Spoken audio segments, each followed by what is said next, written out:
পদ্ধতিগত দিক থেকে দুই ভাগে বিভক্ত করেছে, একটা হচ্ছে দিন আর একটা হচ্ছে রাত।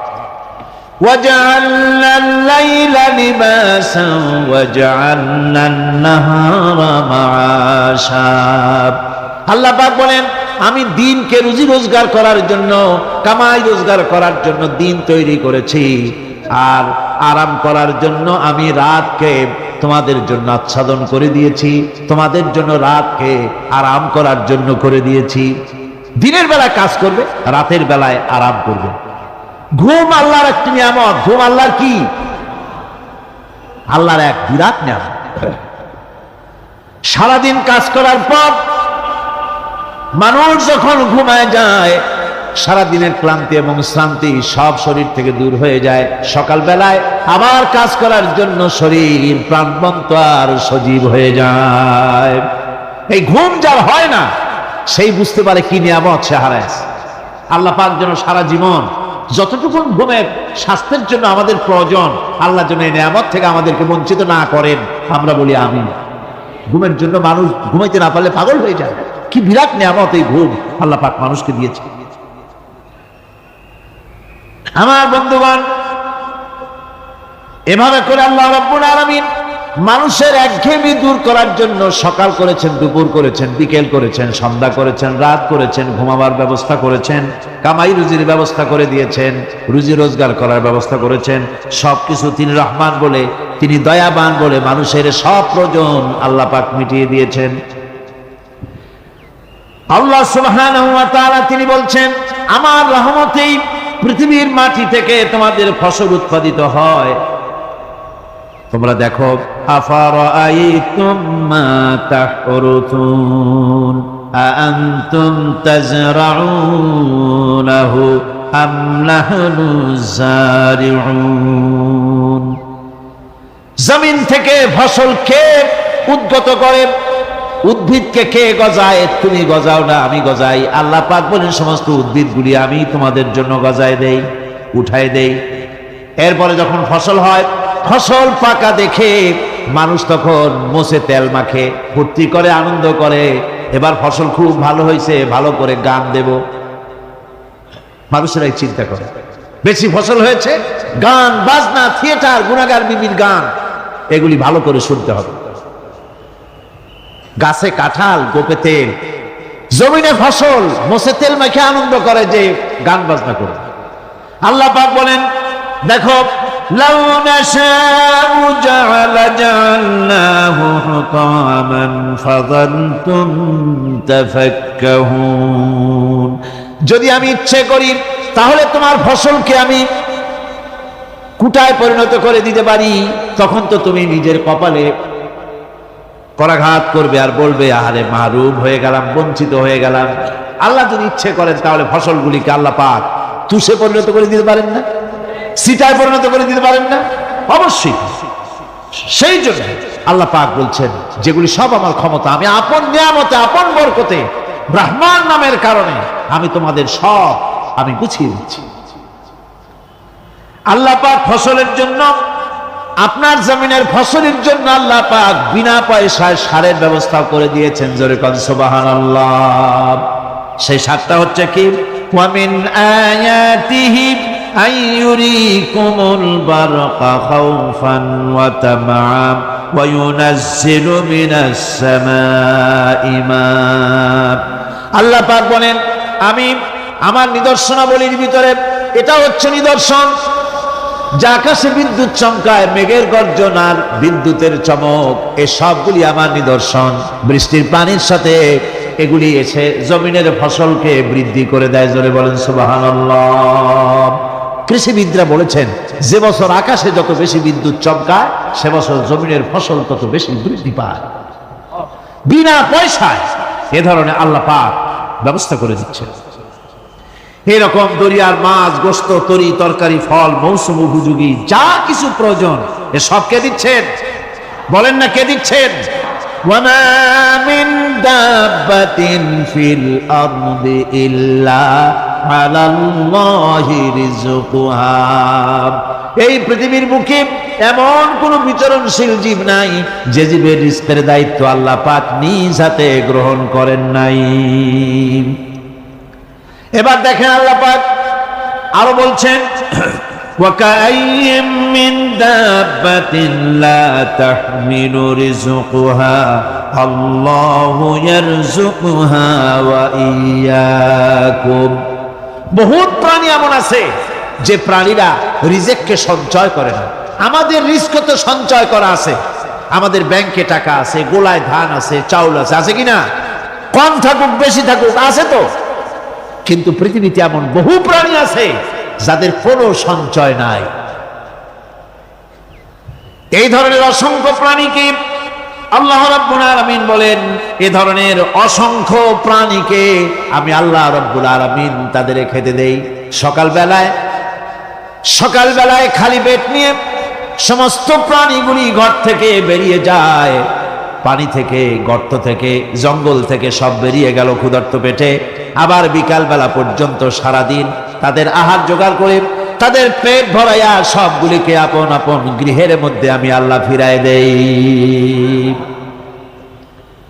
সেই জন্য আল্লাহ পাক বলছেন, ইয়া আইয়ুহান নাসু যকুরু নি'মাতাল্লাহি আলাইকুম হাল মিন খালিকিন গায়রুল্লাহ ইয়ারযুকুকুম মিনাস সামাই ওয়াল আরদ লা ইলাহা ইল্লা হুয়া ফাআন্না তুফাকুন।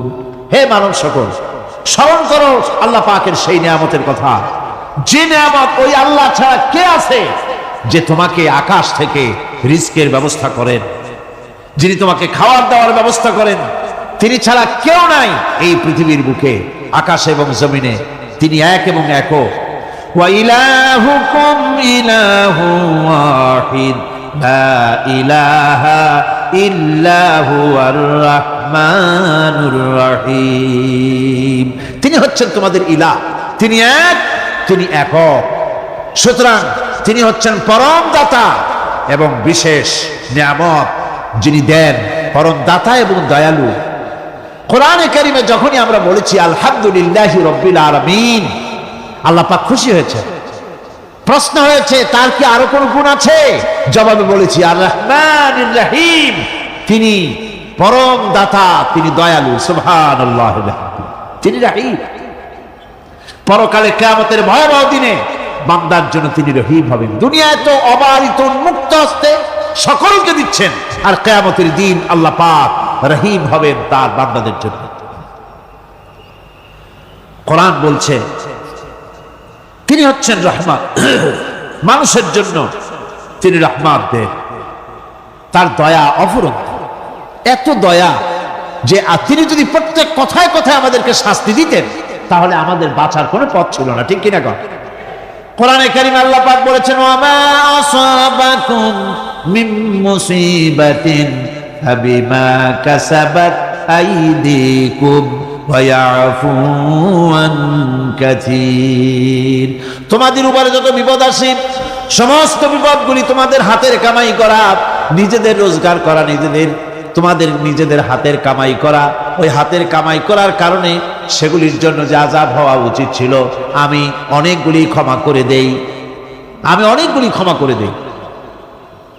সব তোমাদের হাতের কামাইয়ের জন্যই বিপদ হয়, আর অনেকগুলি তো আমি ক্ষমা করে দেই। কথায় কথায় যদি প্রত্যেকটা ব্যাপারেই শাস্তি দিতাম তাহলে পৃথিবীতে শ্বাস ফেলার সময় তোমরা পেতে না। আল্লাহ পাক হচ্ছেন সেজন্য রহমান, আর তিনি রহিম। কিয়ামতের দিনের জন্য এই পৃথিবীতে মানুষ গুনাহ করা স্বাভাবিক, কিনা? সব মানুষই গুনাহ করে। এই গুনাহগার যত বড় গুনাহগার হোক না কেন, গুনাহগার যখন তওবা করে, তওবার অনুমতি যখন আসে এবং সে যখন অনুশোচনা করে, তখন তার অপরিসীম দয়া সেই অনুশোচনাকে কবুল করে নেয়। অনুশোচনার এক বিন্দু অশ্রু গুনাহগারের অনাচারের সমস্ত দাগ মুছায় দেয়, মনে হয় যেন তার আমলনামায় কোনো দাগই ছিল না। সুবহানাল্লাহ। এই জন্য বলা হয়েছে আত-তাইবু মিনাজ যামবি কামান লা যামবা লাহু। গুনাহ থেকে যে তওবা করে মনে হবে তার সে কোনো গুনাহই করেই নাই, কোনো গুনাহই করে নাই। আমার বন্ধুগণ, আল্লাহ পাক কেমন রহিম। এই পৃথিবীতে মানুষ যত অপরাধ করে সেই অপরাধ বাপের সাথে করুক, মায়ের সাথে করুক, ওস্তাদের সাথে করুক, পীরের সাথে করুক, অপরাধ করলে পরে কেউ বলে না যে কাছে আয় ক্ষমা করে দেই, কেউ বলে নাকি? কেউ বলে না। আল্লাহ পাক কেমন রহমান, এমন রহিম। বান্দা যখন গুনাহ করে আল্লাহ পাক গুনাহগারদেরকে ডাকেন, চুরি করেছিস, গুনাহ করেছিস, মদ খেয়েছিস, জেনা করেছিস, জুয়া খেলেছিস, হত্যা করেছিস, কুফরি করেছিস, শিরক করেছিস, যত রকমের পাপ করিস না কেন, ফিরে আয়, ফিরে আয়, চোখের পানি ফেল, আমি আল্লাহ রব্বুল আলামিন মাফ করে দেব। কোরআনে কারীম বলছে, ইল্লা মান তাবা ওয়া আমানা ওয়া আমিলা আমালান সালিহান ফাউলাইকা ইউবাদদিলুল্লাহু সাইয়্যাতিহিম হাসানাতিন ওয়া কানা আল্লাহু গফুরার রহিমা। কিন্তু যে ব্যক্তি তওবা করেছে এবং ঈমান এনে পরবর্তীকালে ভালো কাজ করেছে, তাদের মন্দ কাজগুলি আল্লাহ পাক ভালো কাজ দিয়ে বদলায় দিবেন। এত বড় একটা কথা শুনে সুবহানাল্লাহ মুখ থেকে বেরোলো না? গুনাহগার যত গুনাহ করেছে সে যদি তওবা করে, ওই সব গুনাহ যদি না করে, তার সাইয়্যাতগুলি আল্লাহ পাক হাসানাত দিয়ে বদলায় দিবেন। মানুষেরা চুরি করে, ডাকাতি করে, জেনা ব্যভিচার করে, যা কিছুই করে থানায় ধরা পড়ে। থানায় ধরা পড়লে তারপরে তার বিরুদ্ধে চার্জশিট হলো, এরপরে তার জেল হলো, ছাড়া পেল, আবার অন্যায় করলো, আবার ধরা পড়লো, যতবার জেল হলো ততবার ছাড়া পেল, কিন্তু থানায় দাগী আসামিদের খাতায়, চোরের খাতায়, ডাকাতের খাতায় নামটা তার মোছা হয় না, থানায় নামটা থেকেই যায়। কিন্তু আল্লাহ রাব্বুল আলামিন এমন এক বিচারক, এমন রহমান, এমন রহিম।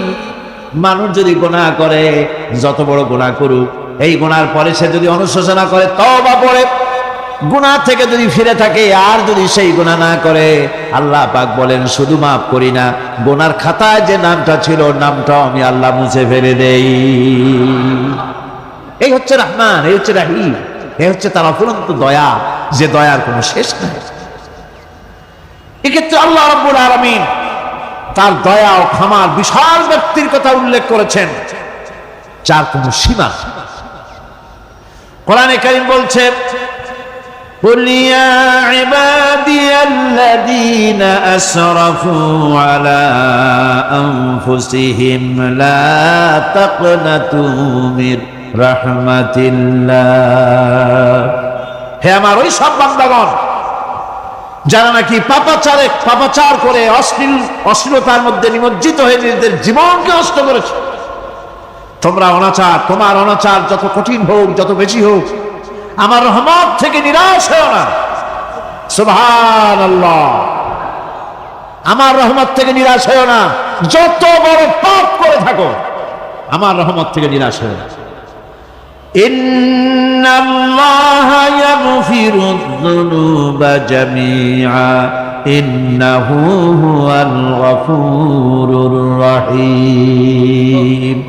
যদি তওবার মতো তওবা করতে পারো, যদি চোখের পানি দিয়া আল্লাহ পাককে রাজি করাইতে পারো, আল্লাহ পাক বলেন বান্দা যদি তওবা করে, খাঁটি যদি তওবা করে, জীবনে ওই সব গুনাহ যদি আর না করে, আল্লাহ পাক বলেন জিন্দেগীর সকল গুনাহ আমি রব্বুল আলামিন মাফ করে দেব। তিনি গফুর, তিনি রহিম, ক্ষমাশীল এবং দয়াবান। এত দয়া, যে দয়ার কোনো শেষ নাই।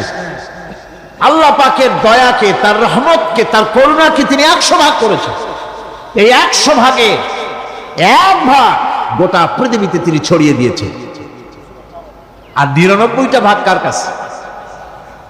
এবার চিন্তা করুন, 100 ভাগের 1 ভাগ দুনিয়ায় ছড়িয়ে দেওয়ার পর তার থেকে আমরা যতটুকু ভাগে পেয়েছি, এর মহব্বত, স্ত্রীর প্রতি মহব্বত, মেয়ের প্রতি মহব্বত, ছেলের প্রতি মহব্বত, মায়ের প্রতি মহব্বত, পিতার প্রতি মহব্বত, বন্ধুর জন্য মহব্বতে আমরা জানও দিয়ে দিতে পারি, এমন আমাদের ভালোবাসা, এমন আমাদের মহব্বত, কথা ঠিক কিনা? একটা ভাগ সারা পৃথিবীতে ছড়িয়ে দেওয়ার পর যেটুকুনো পেলাম, সেই ভালোবাসার তীব্রতা যদি এত বেশি হয়, আকর্ষণ যদি এত বেশি হয়, তাহলে এই 99টা মহব্বত, দয়া, রাহমানিয়াতের, দয়ার, রাহিমিয়াতের যে গুণগুলি আল্লাহ পাক নিজের কাছে রেখেছেন, সেই মাবুদের দয়া তার বান্দার প্রতি কত বেশি! কি বিরাট মহব্বত! রাসূল করিম সাল্লাল্লাহু আলাইহি ওয়াসাল্লাম বলেছেন, সাহাবীরা, একটি লোক উটের পৃষ্ঠে চড়ে কোথাও যাচ্ছিল, প্রতিমধ্যে বিশ্রাম করল। বিশ্রাম থেকে উঠে দেখে তার উট নাই। সে উটের পৃষ্ঠে তার খাদ্য ছিল, পানীয় ছিল, সব ছিল। এই লোকটা কেমন পেরেশান হয়? সাহাবীরা বললেন, হুজুর, এ মারাত্মক পেরেশানি। উটের মরুভূমির জাহাজ, উট হারায় গেছে, তার খাদ্য হারাইছে, পানি গেছে, সব শেষে তো মরা ছাড়া পথ নাই। দারুণ উৎকণ্ঠিত হবে লোকটা। হুজুর বলেন, এই লোকটি পেরেশান হয়ে আস, এমন সময় দেখতে পেল তার সেই উট তার খাদ্য আর পানীয় নিয়ে তার কাছে ফিরে এসেছে। বলো কেমন খুশি হয়? সাহাবীরা বলেন, হুজুর, এর থেকে এই লোকটির খুশির আর কিছু থাকতে পারে না। নবীজি বলেন, আমার সাহাবীরা শোনো, আল্লাহর কোন বান্দা যখন নাফরমান হয়ে যায়, আল্লাহ থেকে দূরে সরে যায়, আল্লাহ থেকে যখন এরাজ করে যায়, উঠারা ব্যক্তি উট পাওয়ার জন্য যেমন অবস্থা হয়ে যায়, আল্লাহ পাক তার বান্দার জন্য তেমন বোধ করেন। উঠারা ব্যক্তি উট পেলে পরে যেমন আনন্দিত হয়ে যায়, কোন নাফরমান বান্দা যদি সেজদায় পড়ে কান্দে আর বলে, আল্লাহ, গুনাহ করেছি, আমারে মাফ করে দাও, উঠারা ব্যক্তি উট পায়া যত খুশি হয়, এর থেকে লক্ষ কোটি কেন বেশি আল্লাহ রাব্বুল আলামিন তার বান্দার প্রতি খুশি হয়ে যান। আল্লাহ রহমান রহিম, কি দয়া! এত বড় দয়া তার। সেই দয়ার কারণে তার প্রতি আমাদেরকে আকৃষ্ট হতে হবে। মাফ চাইলে আল্লাহ পাক মাফ করবে। ওয়াকালা রাব্বুকুম উদউনি আস্তাজিব লাকুম। তোমাদের রব তোমাকে বলছে, তোমাদের রব কে? আমাদের রব। সকলে বলেন, কে আমাদের রব? সে আল্লাহ আমাদেরকে বলছেন, তোমাদের রব বলছেন, আমাকে ডাকো, আমি ডাকে সাড়া দেব। সুবহানাল্লাহ। এরকম একটা অনুভূতি আমার নিজের হয়েছিল, আমার নিজের একটা অনুভূতি। কাবা শরীফের ভিতরে যখন আল্লাহ পাক আমাকে প্রবেশের সুযোগ দিয়েছিলেন, কাবা শরীফের মধ্যে, তখন তো আর রসমে কাবা নাই। কাবার ভেতরে ঢুকলে তখন চতুর্দিক কিবলা, চতুর্দিকে ফিরে দুরাকাত করে নামাজ পড়লাম। সেজদা দেওয়ার সুযোগ হলো, সেজদায় পড়ে এমন কান্না শুরু হলো, দম আটকে যাওয়ার মতো, শুধু কাঁপতেই থাকে। আধা ঘন্টা চলে গেল সেজদার ভেতরে। এরপরে আমার চিন্তা হলো, হুঁশ হলো যে আমি এতক্ষণ এখানে সেজদায় পড়ে আছি, আরো তো মেহমান এর মধ্যে ঢুকবে। কিছু রাষ্ট্রীয় মেহমান ছিল, দুনিয়ার বিভিন্ন দেশ থেকে তারা দাওয়াত দিয়েছিল। তো সেই মেহমানরা ঢুকতে পারবে না, এর মধ্যে 18-20 জনের বেশি লোক ধরে না। আমি অন্যের হক কোথায় নষ্ট করছি, এই অনুভূতি না আসলে আমি কতক্ষণ সেজদায় পড়ে থাকতাম আল্লাহই জানে। আমি যখন সেজদা থেকে মাথা তুললাম, দরজার দিকে যখন তাকিয়েছি, ঠিক আমার চোখটা নিয়ে পড়লো দরজার সেই অংশে যেখানে লেখা আছে, ওয়াকালা রাব্বুকুম উদউনি আস্তাজিব লাকুম। আমি আবার বুভাই বুভাই কাল্লাম, আল্লাহ, আমি আমার দায়িত্ব পালন করেছি, আমি তো আমার রবকে ডেকেছি। আল্লাহ, তোমার গোলামের কথা তুমি শোনো, এটা আল্লাহর ওয়াদা। বান্দা কান, আমার কাছে চোখের পানি ফেল। রাসূল করিম সাল্লাল্লাহু আলাইহি ওয়াসাল্লাম বলেছেন, আল্লাহ পাকের দরবারে 2টা ফোঁটা বেশি কবুল, বেশি মঞ্জুর, বেশি প্রিয়। একটি হচ্ছে জিহাদের ময়দানে যে রক্ত ফোঁটা পড়ে, সেই রক্ত ফোঁটা। আর একটি হচ্ছে আল্লাহর ভয়তে চোখ থেকে যে পানি ফোঁটা পড়ে, এটি আল্লাহর কাছে দারুণ। গুনার কারণে কলবের ভিতরে কলব জং আলুদা হয়ে গিয়েছে, গুনার কারণে কলব তো নষ্ট হয়ে গিয়েছে, জং পড়ে গেছে। জং বোঝেন না? বোঝেন না? হ্যাঁ, মরিচা। মরিচা জং হচ্ছে মরিচা, লোহায় মরিচা পড়ে। গুনাহ করতে করতে কলবের মধ্যে মরিচা পড়ে যায়। এই মরিচা উঠাইতে চান, মরিচা যদি ওঠে কোরআন শুনবেন মজা লাগবে, গান শুনলে গা জ্বলে উঠবে, ওয়াজ শুনবেন, হাদিস শুনবেন, ভালো লাগবে, অন্য আজে বাজে কথা পছন্দ হবে না। এ কালবের জং যদি উঠে যায়, কোরআন তেলাওয়াত করবেন মজা লাগবে, জিকির করবেন মজা লাগবে, নামাজ পড়বেন মজা লাগবে, আল্লাহ পাকের দরবারে হাত তুলবে তো চোখ থেকে দরদর করে পানি বেরোতে লাগবে। চোখে পানি আসে না, কারণ কলব তো জাঙ্গালুদা হয়ে গিয়েছে, এটা মরিচা পড়ে গিয়েছে। আমি জিজ্ঞেস করতে চাই, কলবের এই জং, এই মরিচা কি আপনারা উঠাতে চান? সেই মরিচা যদি তুলতে চান, তাহলে চোখের পানি ছাড়া আর কিছুই নাই, আল্লাহ পাকের জিকির করতে হবে। আল্লাহ পাকের জিকির হচ্ছে জং উঠিয়ে দেওয়ার জন্য সবচাইতে বড় হাতিয়ার। আর চোখের পানিতে এই জংগুলি ধুয়ে মুছে আল্লাহ পাক সাফ করে দিবেন। কাঁদতে শিখুন, আল্লাহ পাকের দরবারে চোখের পানি ফেলতে চেষ্টা করুন। কিয়ামতের দিন আল্লাহ পাক যদি রহিম না হন, বাঁচার কোন উপায় নাই। বাঁচার উপায় আছে? উপায় নাই। আল্লাহ যদি হিসাবের জন্য ধরেন কিয়ামতের দিন কাউকে, হিসাবের জন্য যদি ধরেন, তাহলে জাহান্নাম ছাড়া পথ নাই। এই জন্যে আল্লাহুম্মা হাসিবনি হিসাবান ইয়াসীরা, এই দোয়া পড়তে হবে। আমরা যখন বললাম আর রহমানির রহিম, বলেন সবাই আর রহমানির রহিম। আবার প্রশ্ন হয়, বান্দা বুঝলাম, আরো কোনো কোয়ালিটি, আরো কোনো বৈশিষ্ট্য তার আছে নাকি? আমরা বলি মালিকি ইয়াউমিদ্দিন, তিনি হচ্ছেন বিচার দিনের মালিক, শেষ বিচারের মালিক তিনি।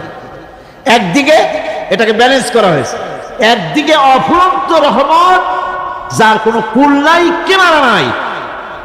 এখন আদল দরকার। এখন কি দরকার? আদল, ইনসাফ দরকার। আল্লাহ পাক একদিকে অফুরন্ত রহমত আর নিয়ামত দিয়ে পৃথিবীকে ছেয়ে রেখেছেন, অপর দিকে বলেছেন আমি হচ্ছি বিচার দিনের মালিক, সেদিন আমি বিচার করব। সেই বিচারের ভিতরে কোনো পক্ষপাতিত্ব থাকবে না, হবে না। সেখানে তিনি হবেন হাকামুল হাকিমিন, ওইটা হবে সুপ্রিম কোর্টের সুপ্রিম কোর্ট। সেই পরকালে, সেই কিয়ামতের মাঠে আপনাকে আমাকে সকলকে উপস্থিত হতে হবে নাকি?